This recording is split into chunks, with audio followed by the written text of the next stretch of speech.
అదే RTV app వార్తల్ని క్షణాల్లో చదివే అవకాశం ఉంటుంది. ఒక న్యూస్ పేపర్, ఒక టెలివిజన్ ఛానల్ మీ చేతుల్లో ఎప్పుడూ ఉంటాయి. నిజామాబాద్ నగరపాలక సంస్థకు ప్రధాన ఆదాయం ఇళ్ల ట్యాక్సులు, వాణిజ్య వ్యాపారాల సంస్థకున్న ట్యాక్సీలు వసూలు చేస్తేనే నగరపాలక సంస్థ అభివృద్ధి చెందుతుంది.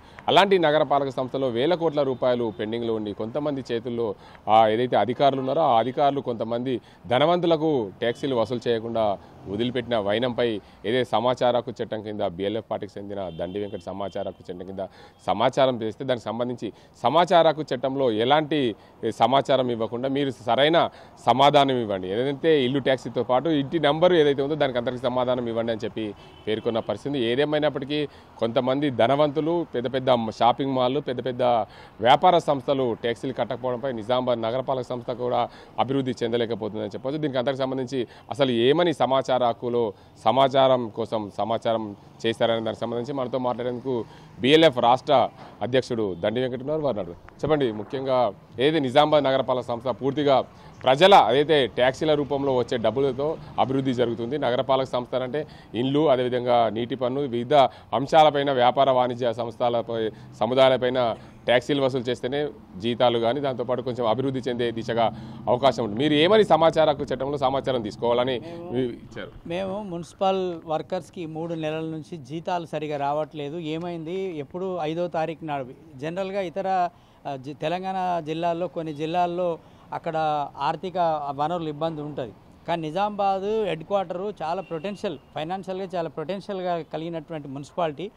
అనేక దశాబ్దాలుగా కూడా ఇక్కడ కొన్ని సందర్భాల్లో తప్ప ప్రతి నెల 5వ తారీఖు నాడు 2వ తారీఖు నాడు వేతనాలు వేస్తారు. ఈ 3 నెలల నుంచి ఎందుకు వేతనాలు వేస్తలేరు అని ఆరాధియాగా ఇక్కడ ఉన్నటువంటి రెవెన్యూకి సంబంధించినటువంటి ఇన్ఛార్జిగా వచ్చినటువంటి డిప్యూటీ కమిషనర్ గారు ఆయనతో కొంతమందితో కుమ్ముక్కైపోయి ఈ ట్యాక్సీలు వసూలు చేయకుండా ఇలా దాదాపు కొన్ని వందల కోట్ల రూపాయల ట్యాక్సీస్ పెండింగ్లో ఉన్నాయి. మేము కొంతమందిని ఒక 11 మందిని సెలెక్ట్ చేశాం. 11 మందిని సెలెక్ట్ చేసి నేను అక్టోబరు 7 తారీఖు నాడు నేను ఈ లెటర్ని ఏదైతే ఉందో 2005 సమాచార హక్కు చట్టం ప్రకారం దీన్ని నేను మరి మున్సిపాలిటీకి దరఖాస్తు చేయడం జరిగింది. ఇందులో కొన్ని పేర్లు నేను 11 పేర్లు ఇచ్చాను. నిఖిల్ సాయి, అట్లాగే hotel Nikhil Sai international, Venumall, Trimurthy enterprises, Vamsi hotel, Devi lodge, Ushamayuri multiplex, Paradise hotel, తర్వాత దేవి థియేటర్, కపిల హోటల్ మైపీల్, మనోరమ మల్టీ స్పెషాలిటీ హాస్పిటల్, వీళ్ళందరికీ సంబంధించింది. మరి మాకు వచ్చిన డౌట్ ఉంది, ఎందుకంటే ఆ రోజు ప్రకటించలేదు వీళ్ళు, ఇప్పటిదాకా వాళ్ళ పేర్లు రిప్లై ఇచ్చారు కాబట్టి ఈ పేర్లు ఇప్పుడు మేము ప్రకటిస్తున్నాము కాబట్టి ఇవన్నీ చెప్తే మరి ఇచ్చారు. అయితే 4 నెలల నుంచి మరి ఇవ్వకుండా ఇప్పుడు లాస్ట్కి ఇచ్చారంటే ఒక ఆశ్చర్యకరంగా ఇచ్చారు. వాళ్ళు సమాధానం నేను ఒకటి అడిగితే వాళ్ళు ఒకటి ఇచ్చారు. వాళ్ళు ఏమి ఇచ్చారంటే ఇక్కడ ఇందులో అసలు ఈ పేరు కలిగినటువంటి వాళ్ళు మా మున్సిపాలిటీలో ట్యాక్స్ ఎలాంటి నమోదు కాలేదని చెప్పేసి ప్రకటించారు. అంటే ఈ అధికారులకు కనీసం సిగ్గు, శరం, బుద్ధి, జ్ఞానం లేకుండా ఉంది.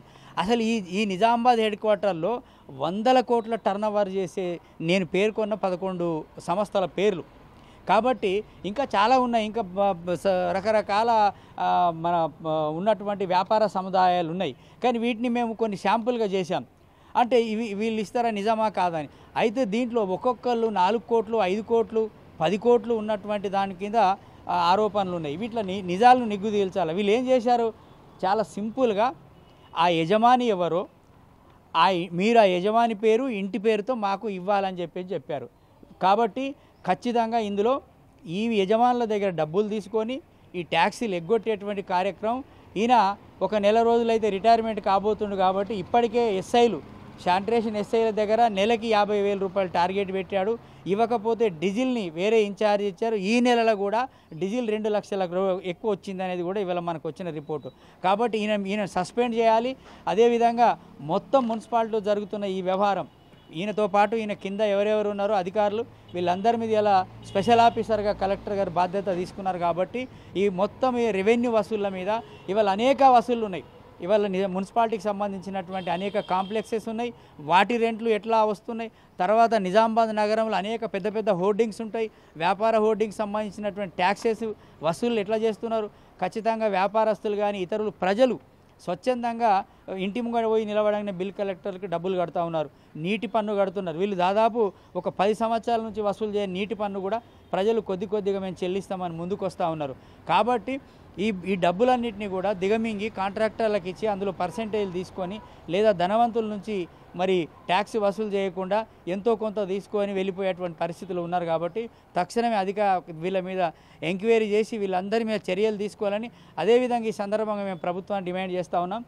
ఎవరైతే ట్యాక్సీలు కోట్ల రూపాయల ట్యాక్సీలు కట్టలేరో వాళ్ళ ఆస్తుల్ని జప్తు చేయాలని చెప్పేసి ఈ సందర్భంగా బహుజన లెఫ్ట్ పార్టీ అదేవిధంగా BLF తరఫున మరి రాష్ట్ర ప్రభుత్వాన్ని డిమాండ్ చేస్తాం. అయితే చెప్పండి, ముఖ్యంగా మీరు ఏదైతే కేవలం మచ్చుగా 11 మందిని తీసుకున్నారు, నిజామాబాద్ నగరపాలక సంస్థలో ఎంతో మంది ట్యాక్సీలు చెల్లించిన వాళ్ళు ఉన్నారు.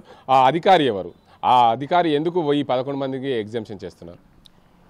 మేము ఎగ్జామ్షన్ అంటే ఒక ఉదాహరణగా తీసుకున్నాం, కానీ ఈ అధికారి ఎవరంటే ఇప్పుడు డిప్యూటీ కమిషనర్గా ఉన్నటువంటి ఈ రెవెన్యూ సెక్షన్కి ఇన్ఛార్జిగా ఉన్నటువంటి మరి ఈయన ఎవరైతే ఉన్నారో మరి ఆయన దీని అంతటికి సూత్రధారిగా ఉన్నాడు. ఎందుకంటే ఈయన ఈ బాధ్యత తీసుకున్న నుంచి డబ్బులు వసూలు కావట్లేదు. కార్మికులకి 5 తారీఖు నాడు ఇవ్వాల్సిన జీతాలు 20 తారీఖు దాకా పోతుంది.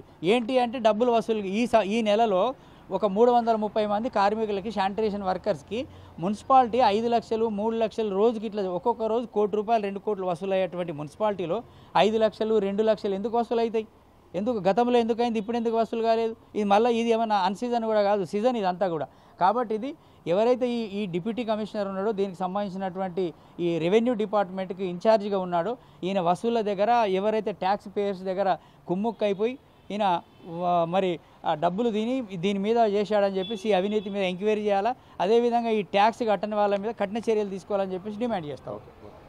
మొత్తానికి చూసుకోవచ్చు, నిజామాబాద్ నగరపాలక సంస్థ ప్రతి నెల 5వ తారీఖు లోపు జీతాలు పడుతుంది. ఇప్పటి వరకు జీతాలు రాలేవేంది అని చెప్పి మేము ఎంక్వైరీ చేసి సమాచార చట్టం కింద సమాచారం పెడితే ఏదైతే 11 ఇప్పుడు ఇందాక చెప్పిన 11 వ్యాపార వాణిజ్య సంస్థలకు సంబంధించి ట్యాక్సీలు వసూలు చేయకుండా దీనికి అంతకు సంబంధించి ఏదైతే రెవెన్యూగా మున్సిపల్ కార్పొరేషన్లో రెవెన్యూగా వసూలు చేసే అధికారి కుమ్మక్కయ్యారు, దానికి అందరికి సంబంధించి ఆ అధికారిని తక్షణమే సస్పెండ్ చేయాలి. దానికి అందరికి సంబంధించి పూర్తి స్థాయిలో నిజామాబాద్ నగరపాలక సంస్థలో ఎక్కడైనా సరే పెండింగ్ ఉన్న బిల్లులన్నీ కూడా వసూలు చేసే దిశగా ప్రభుత్వం చర్యలు చేపట్టాలి.